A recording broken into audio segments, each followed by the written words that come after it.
Hello दोस्तों, कैसे हो? आपका स्वागत है त्रिपाण स्टडी सेंटर में। आज जो हम करने जा रहे हैं काफ़ी महत्वपूर्ण टॉपिक है ग्लोबलाइजेशन यानी वैश्वीकरण। ग्लोबलाइजेशन के अंतर्गत हम इसके गुण अवगुण विशेषता इसके जो है स्टेबलिश कैसे हुई, तो हर एक बात पे हम विस्तार पूर्वक चर्चा करेंगे और जानेंगे हर एक पहलू जो हर एक कक्षा, हर एक असाइनमेंट, हर एक फाइल के लिए महत्वपूर्ण रहेगा। इसमें हम हर एक बात का जो एनालाइज करेंगे और जानने की कोशिश करेंगे कि ग्लोबलाइजेशन का क्या इफ़ेक्ट पड़ता है, इसकी क्या मेरिट है, क्या डीमेरिट है और इस होता क्या है और कितने थिंकनर्स की क्या विचारधारा है। तो हर एक विचारकों का यहाँ पर जो है हम एनालाइज भी करेंगे और जानेंगे।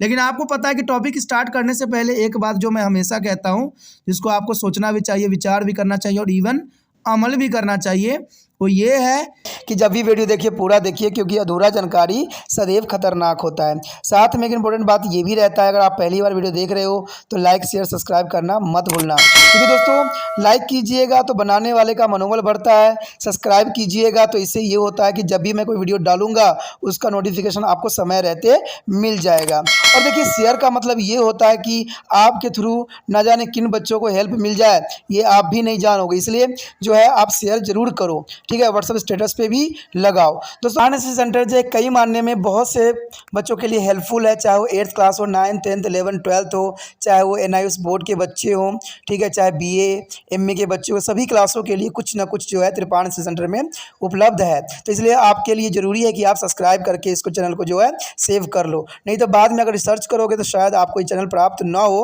तो इसलिए सोचना नहीं, विचार नहीं करना है, सब्सक्राइब करके जो है अपने पास सेव करना है। दोस्तों ये तो बात था आपके लिए, लेकिन आप देखते हैं हमारा आज टॉपिक क्या है। यहाँ पर जो हम कर रहे हैं काफ़ी महत्वपूर्ण टॉपिक है ग्लोबलाइजेशन यानी विश्वीकरण। वैश्वीकरण काफ़ी महत्वपूर्ण है, विश्वव्यापीकरण, जिसके अंतर्गत हमारा अगला पॉइंट जो आया है काफ़ी महत्वपूर्ण है। हमारा अगला पॉइंट जो है वैश्वीकरण की विशेषताएं। तो वैश्वीकरण की विशेषताएं काफ़ी महत्व रखता है। कहते हैं वैश्वीकरण की विशेषताएं बहुत ज़रूरी है, यानी देखा जाए तो फीचर्स ऑफ ग्लोबलाइजेशन काफ़ी महत्व रखता है। कहते हैं पारंपरिक निर्भरता, सब प्रथम आती है पारंपरिक निर्भरता। वैश्वीकरण से अंतर्राष्ट्रीय स्तर पर सहयोग। पारंपरिक निर्भरता अंतर्राष्ट्रीय व्यापारिक संबंधों के व्यवहारिक संबंधों में बदलने की प्रक्रिया होती है। तो आप समझ सकते हो कि पारंपरिक निर्भरता इसी बात को दर्शाता है कि इससे सहयोग, पारंपरिक निर्भरता, अंतर्राष्ट्रीय व्यापारिक संबंधों के व्यवहारिक संबंधों में बदलने की प्रक्रिया। इसमें यह होता है कि भूकंप, बाढ़ और सुनामी जैसी प्राकृतिक आपदाओं के विकट समय में हम अंतर्राष्ट्रीय सहायता, पारंपरिक सहयोगी भावना के कारण ही संभव हो पाती है। ये काफ़ी महत्वपूर्ण बात रखता है कि भूकंप, बाढ़ और सुनामी जैसी प्राकृतिक आपदाओं के विकट समय में अंतर्राष्ट्रीय सहायता, पारंपरिक सहयोग भावना के कारण ही संभव हो पाती है। तो ये महत्वपूर्ण है। आगे यदि बात करें तो विकसित देशों द्वारा नियंत्रण, ये भी काफ़ी महत्वपूर्ण विशेषता है कि विकसित देशों द्वारा नियंत्रण। विश्वव्यापीकरण से राष्ट्रों को सामाजिक, संस्कृति, वैधिक एवं तकनीकी गति आदि स्तर पर सुधार के अवसर बढ़ जाते हैं। अन्य अल्पविकसित या विकासशील देशों को विकसित देशों के सीखने को मिलता है, जिसके सहयोग से उनकी अर्थव्यवस्था में यथासंभव सुधार भी देखने को मिल जाती है। वर्तमान में अमेरिका जैसे देशों का विश्व स्तर पर माना जाता है। तो ये बात काफ़ी महत्वपूर्ण बात है कि विकसित देशों द्वारा नियंत्रण। जो देश विकसित होगा वो दूसरे देशों का नियंत्रण करेगा, इसमें कोई दो राय नहीं है। और जो अल्प विकसित देश हैं उसको दूसरे देशों का नियंत्रण होना भी यहाँ पर महत्वपूर्ण रहता है। अब देखा जाए तो वर्तमान में अमेरिका जैसे देशों का जो है वर्चस्व विश्व स्तर पर माना जाता है। शीत युद्ध के दौरान हमने पढ़ा भी था, जाना भी था कि इसमें अमेरिका, सोवियत संघ यानी यूएसएसआर का काफ़ी महत्वपूर्ण स्थान था। दोनों देश एक दूसरे के जो है होड़ लगी हुई थी वर्चस्व का, लेकिन अंत में जो है यूएसएसआर का खत्मा हो गया और वो विघटित हो गई और अमेरिका जो है इसमें पावरफुल के रूप में उभर के सामने आया।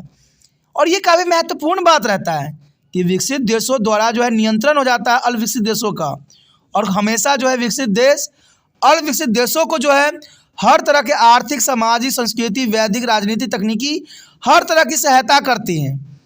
और समय आने पर हर तरह का मदद भी करते हैं, जिसके कारण जो है विकसित देशों का जो है बोलबाला बढ़ जाती है। तो ये सब कहीं ना कहीं जो है वैश्वीकरण के कारण ही संभव हो पाया है। आगे देखें तो मानवता का विकास। वैश्वीकरण एक ऐसी प्रक्रिया है जिसमें दूरियां कम होती है। वैश्वीकरण एक ऐसी प्रक्रिया है जिसमें दूरियां कम होती है।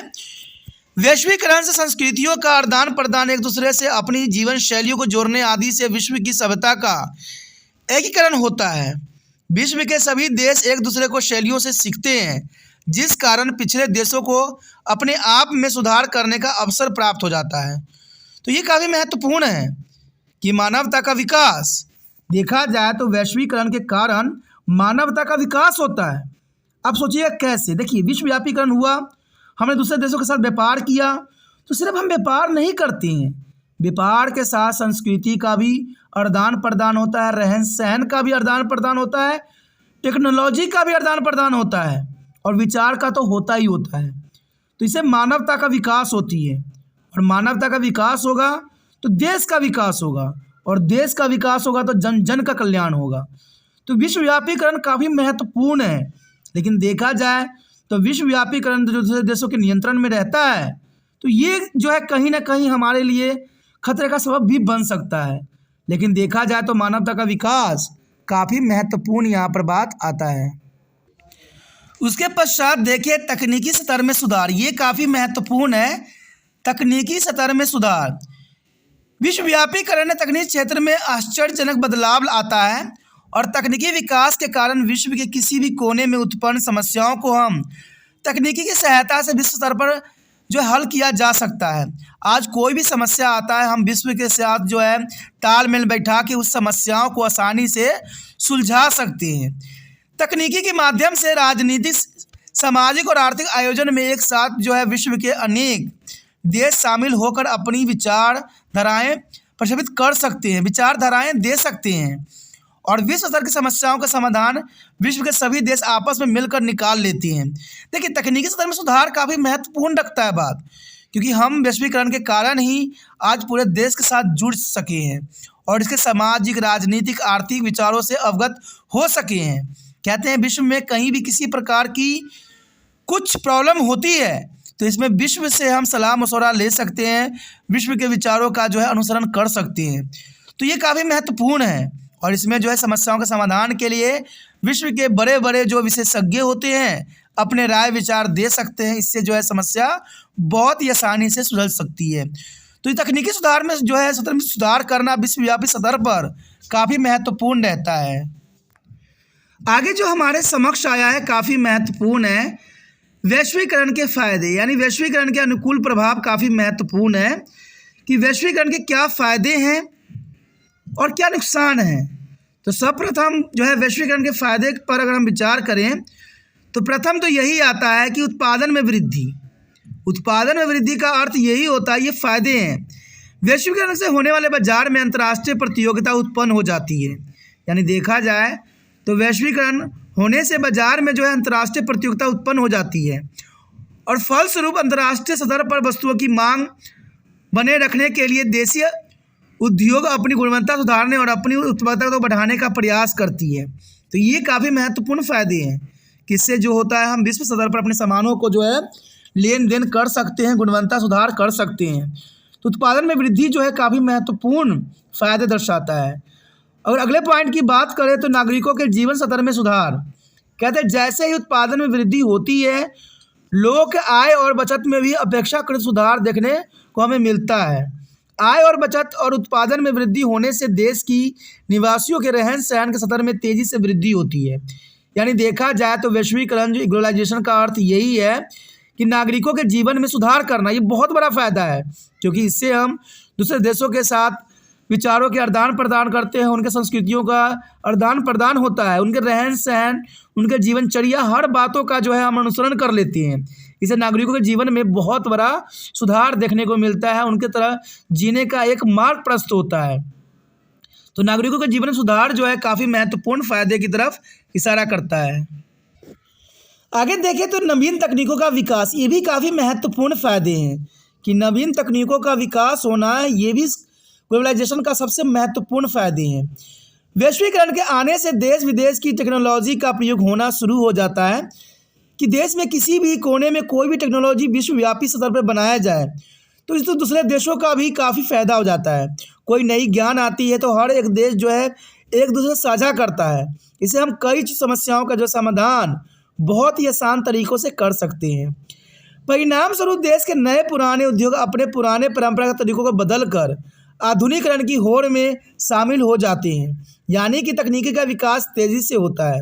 तो ये नवीन तकनीकी का विकास का ही परिणाम स्वरूप ये देखने को मिलता है कि देश में कहीं भी कोई नई चीज़ का विकास होता है तो वो दूसरे देशों से भी साझा की जाती है और ये नवीन तकनीकी विकास उस देश के लिए जो है काफ़ी महत्वपूर्ण बन जाता है और ये ज़रूरी भी है। उसके पश्चात देखिए रोज़गार के अवसर में वृद्धि। देखिए सबसे बड़ा समस्या भारत का यही रहता है कि बेरोज़गारी की समस्या इतनी बढ़ गई है कि रोज़गार का जो है सृजन करना ये काफ़ी महत्वपूर्ण रहता है और वैश्वीकरण के कारण देश में निवेश और विदेशी पूंजी आ जाने से प्राकृतिक संसाधनों का पुण्य उपयोग होने लग जाता है, जिस कारण देश में रोज़गार के नए अवसर पैदा होने लग जाते हैं। और इतना ही नहीं बल्कि अंतर्राष्ट्रीय स्तर पर सहभागिता एवं व्यापारिक संबंध बनाए जाने से विदेश में भी रोज़गार के नए अवसर निर्माण होता है। अगर मैं साधारण शब्दों में समझाने की कोशिश करूँ तो रोज़गार के अवसर वृद्धि के कारण ये होती है कि मान लीजिए कोई नया टेक्नोलॉजी आया है, नया विश्व स्तर पर कोई चीज़ आई है तो उसको दूसरे देशों से साझा की जाती है और इन नई टेक्नोलॉजी को लगाने के लिए एक नया विभाग की स्थापना करना होता है और इसमें बहुत से लोगों को जो है रोज़गार सृजन हो जाती है। तो रोज़गार के अवसर भी में वृद्धि होती है। ये सब वैश्वीकरण के फायदे के अंतर्गत है और वैश्वव्यापीकरण जो है काफ़ी महत्वपूर्ण है, यानी ग्लोबलाइजेशन का अपना एक अलग ही महत्व है। कि देखा जाए अगर अगला फ़ायदा की बात करें तो प्रत्येक क्षेत्र की कार्यकुशलता में वृद्धि। देखिए वैश्वीकरण से हमें कार्यकुशलता में भी काफ़ी वृद्धि आई है क्योंकि हम विश्व के हर एक टेक्नोलॉजी हर एक कुशलता को जो हम भली भांति सीख सकते हैं। जैसा कि हमने आपको बताया है कि वैश्वीकरण के फलस्वरूप देश के विदेश के जो है बाजार में प्रतियोगिता का माहौल तैयार होने लगता है। देश के प्रत्येक क्षेत्र की कार्यकुशलता में वृद्धि होती है और इस अभूतपूर्व बदलाव में कार्यकुशल उद्योग या तो सुधारे जाते हैं या बंद कर दिए जाते हैं। लेकिन देखा जाए तो प्रत्येक क्षेत्र की कार्यकुशलता में काफ़ी वृद्धि हुई है और ये सब कहीं ना कहीं ग्लोबलाइजेशन के कारण ही हुआ है, यानी विश्वव्यापीकरण के कारण क्या हुआ है कि पूरे विश्व जो है एक मंच बन गया है और यहाँ पर किसी देश में कोई भी कार्यकुशलता होती है दूसरे देशों को जो है फ़ायदा पहुँचती है, यानी कोई भी देश में किसी चीज़ का जो है विकास होता है दूसरे देशों का भी इस विकास का फ़ायदा मिलता है। तो प्रत्येक क्षेत्र की कार्यकुशलता में भी हमें वृद्धि देखने को मिलता है और ये काफ़ी महत्वपूर्ण फ़ायदे हैं। उसके पश्चात बात करें आर्थिक विकास की दर में वृद्धि, तो ये काफ़ी महत्वपूर्ण है। देखा जाए तो ये काफ़ी महत्व रखता है कि वैश्वीकरण की इस लहर में संपूर्ण अर्थव्यवस्था की संरचना में आश्चर्यजनक परिवर्तन हो जाते हैं और देश के चाहे कोई भी क्षेत्र क्यों न हो सभी क्षेत्र विकास की इस धारा में दौड़ लगाते हैं, यानी आर्थिक विकास की दर में वृद्धि में सभी देश हर एक क्षेत्र जो है विकास की इस दौर में शामिल हो जाती है और इसका फलस्वरूप ये होता है कि देश की आर्थिक विकास की दर में तेज़ी से वृद्धि होती है। देखिए किसी भी देश के आर्थिक विकास की दर में वृद्धि होना काफ़ी महत्वपूर्ण रहता है। इसी से जो है देश प्रगति की उस चरम सीमा पर पहुंच सकता है और इसे देश के में जो है काफ़ी फ़ायदे हो सकते हैं। तो यहाँ काफ़ी महत्वपूर्ण बात बताई गई है आर्थिक विकास की दर में वृद्धि के अंतर्गत। देखा जाए अगर अगले ही हम बात करें तो वस्तुएं एवं सेवाओं की उपलब्धता। वैश्वीकरण के दौर में किसी भी देश में उत्पादित वस्तुओं या सेवाओं का लाभ विश्व के अन्य देशों तक आसानी से पहुंच जा सकता है और ये काफ़ी महत्वपूर्ण रहता है। इसका परिणाम यह होता है कि उपभोक्ताओं को कम कीमत पर अच्छी वस्तुएं और सेवाएं उपलब्ध होने लग जाती हैं। कहते हैं ये काफ़ी महत्वपूर्ण रखता है कि वस्तुएं सेवाओं की उपलब्धता काफ़ी ज़रूरी बन जाती है और इसका परिणाम ये होता है कि उपभोक्ताओं को कम कीमत पर अच्छी वस्तुएं और सेवाएं बहुत ही आसानी से उपलब्ध हो जाता है और ये सब वैश्वीकरण के कारण ही हुआ है। वैश्वीकरण ग्लोबलाइजेशन ने सभी देशों को एक मंच दिया है, एक प्लेटफॉर्म दिया है जहां पर अच्छे से अच्छे वस्तुओं का जो है ये व्यापार कर सकते हैं या विचारों से अवगत हो सकते हैं। देखा जाए तो अगला पॉइंट हमारा आया है कि निर्माताओं तेज़ी से वृद्धि, यानी निर्यात में तेज़ी से वृद्धि काफ़ी महत्वपूर्ण है। कहते हैं वैश्वीकरण करण के परिणाम स्वरूप विश्व व्यापार में देश के हिस्सों में बढ़ोतरी होती है और देश के उद्योगों में निर्मित वस्तुओं की मांग विश्व स्तर पर होने के कारण निर्मित वस्तु में होती है। यानी बहुत साधारण वर्ड है कि निर्माताओं में तेजी में वृद्धि, यानी विश्व स्तर के कारण जो है निर्माताओं में भी काफ़ी हमें वृद्धि देखने को मिला है। उसके पश्चात आता है हमारे समग्र विदेशी मुद्रा कोष में वृद्धि। देखिए, कहते हैं जब तक विदेशी मुद्रा जिसके पास होता है वो देश काफ़ी प्रगतिशील होता है। कहते हैं विदेशी मुद्रा का अपना एक महत्व होता है। देश के उद्योग में अच्छी किस्म के उत्पादन और अधिक निर्यात होने से विदेशी मुद्रा कोष में निश्चित रूप से वृद्धि होती है। परिणाम स्वरूप भुगतान संतुलन की समस्या में सुधार होने लगता है। तो ये काफ़ी महत्वपूर्ण बात है कि देश के उद्योग में अच्छी किस्म के उत्पादन बढ़ती है, इससे विदेशी मुद्रा जो है उस देश में जाता है और वहाँ की अर्थव्यवस्था जो है काफ़ी जो है समस्याओं का सुधार हो पाता है। उसके पश्चात देखें तो अंतर्राष्ट्रीय संयोग में वृद्धि। कहते हैं विश्वव्यापीकरण एक ऐसी प्रक्रिया है जिसके कारण देश विदेश की आर्थिक संबंध को सुदृढ़ होते ही हैं, साथ ही सामाजिक व राजनीतिक संबंध भी मजबूत बनते हैं। वैश्वीकरण के कारण आज भारत के संबंध अमेरिका, जर्मनी, रूस, जापान आदि देशों के साथ स्थापित हो चुकी है और ये सब वैश्वीकरण के कारण ही संभव हुआ है। यानी अंतर्राष्ट्रीय संयोग में इससे काफ़ी वृद्धि होती है, उनके राजनीतिक, सामाजिक, आर्थिक चीज़ों में काफ़ी विकास होता है। और इसका सबसे अच्छा एग्जाम्पल है कि भारत का संबंध अमेरिका, जर्मनी, रूस, जापान के साथ काफ़ी महत्वपूर्ण बन गया है। अब उसके पश्चात देखिए इसके कुछ क्या नुकसान हैं। तो कहते हैं विश्वव्यापीकरण ने बहुत से नुकसान भी छोड़े हैं, तो इस नुकसान को देखना हमारे लिए काफ़ी महत्वपूर्ण हो जाता है। चलिए देखते हैं इसके नुकसान क्या क्या है। देखा जाए तो वैश्वीकरण के नुकसान, यानी वैश्वीकरण के प्रतिकूल क्या प्रभाव पड़े हैं। यद्यपि आज के युग में वैश्वीकरण का सर्वत्र स्वीकार किया जा रहा है, लेकिन कुछ सालों बाद वैश्वीकरण के दुष्परिणाम भी हमें सामने आ सकते हैं।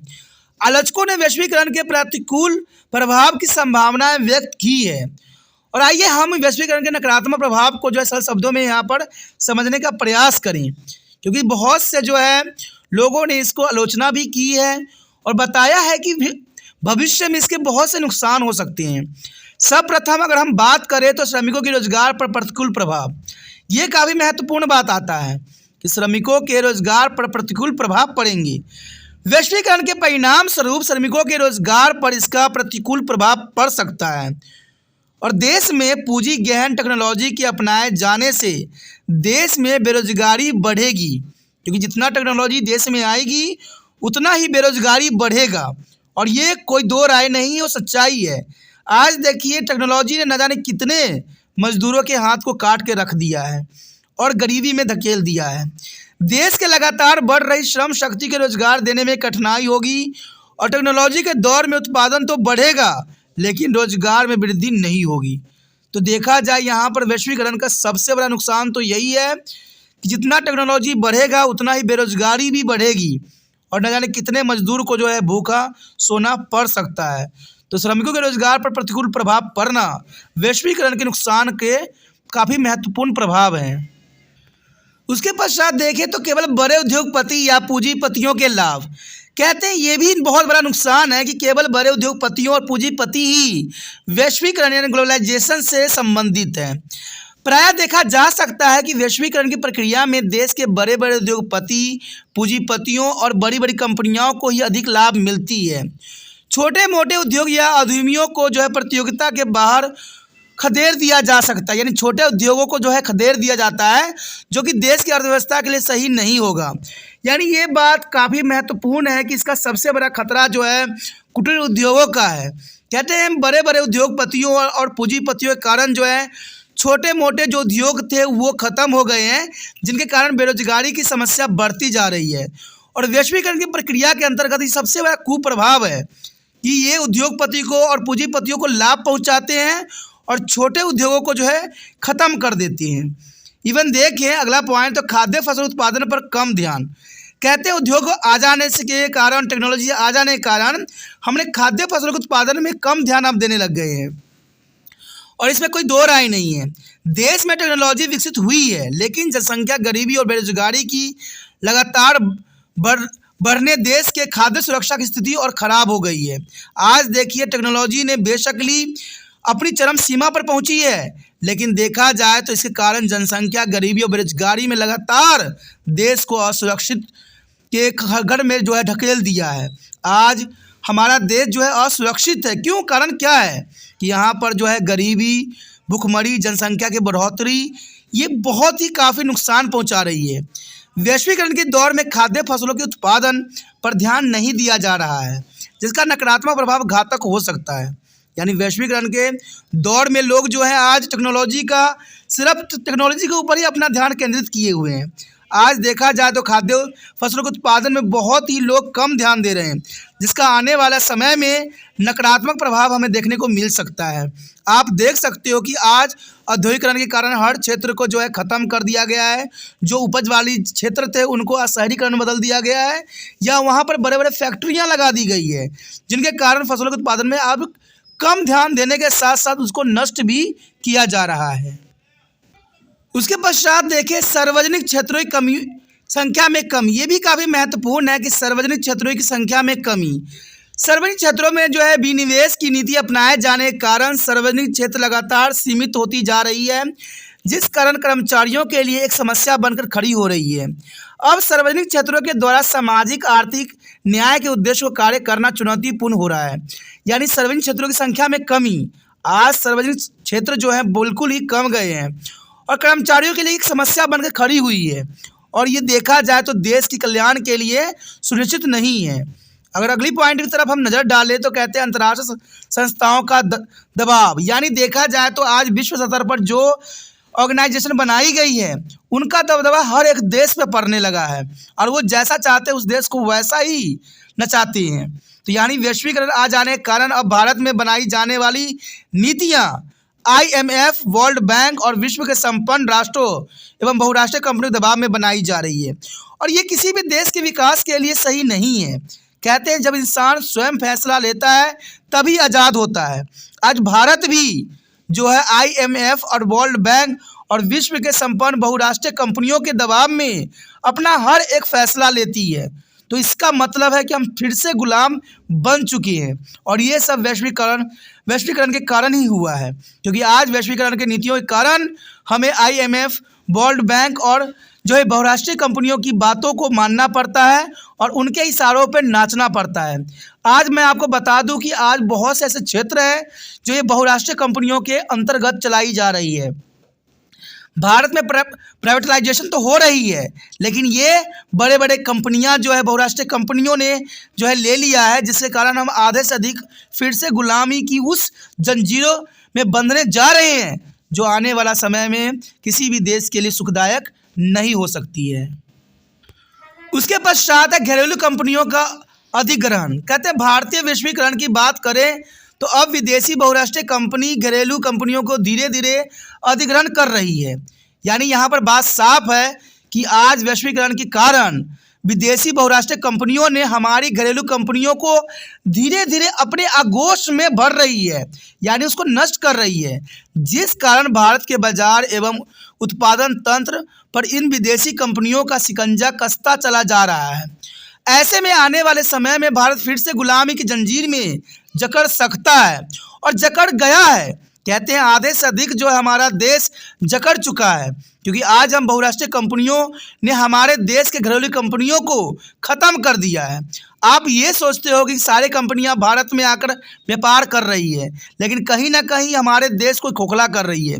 ये बात बड़े बड़े थिंकनरों को समझ में नहीं आने वाली है, क्योंकि उन्होंने तो दूसरे बड़े बड़े लोगों की बातों का अनुसरण करते हैं, लेकिन वास्तविकता यही है कि हम दुनिया के जो बड़े बड़े कंपनियां हैं भारतीय घरेलू कंपनियों को जो है तहस नहस कर दिया है, और आने वाला समय में भारत फिर से गुलाम की जंजीर में जो है जकड़ जाएगा।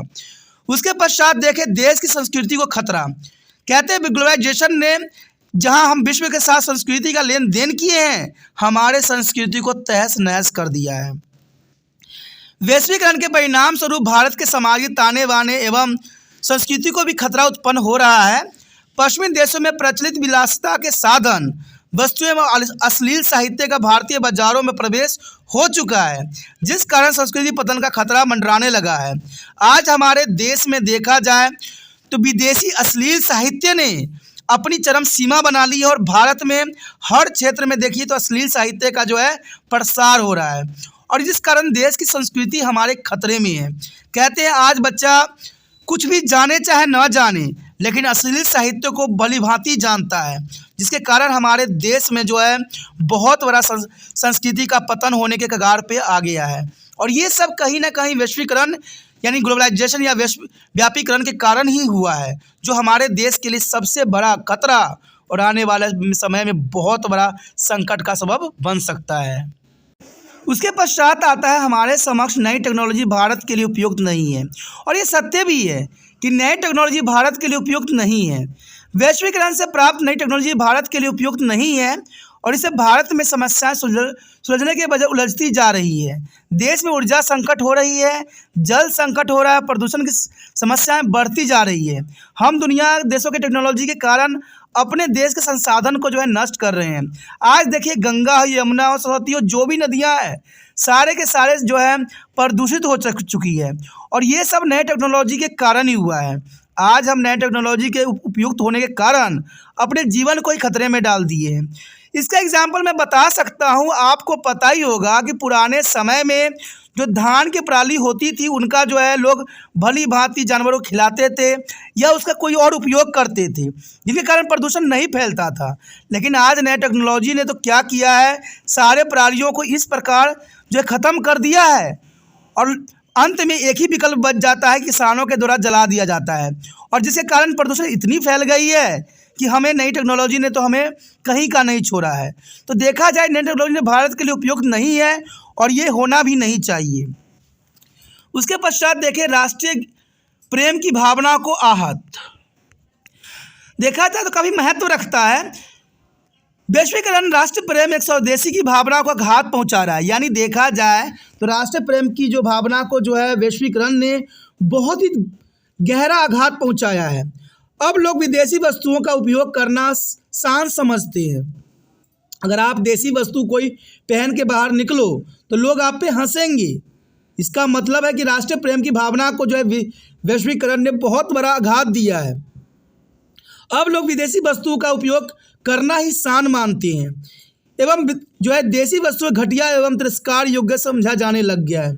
अगर आज आप विदेशी कपड़ा पहन के किसी पार्टी में जाओ तो आपको सम्मान के नज़र से देखा जाता है, लेकिन अगर आप स्वदेशी वस्तु पहन के जाते हो तो सब आप पे हंसते हैं।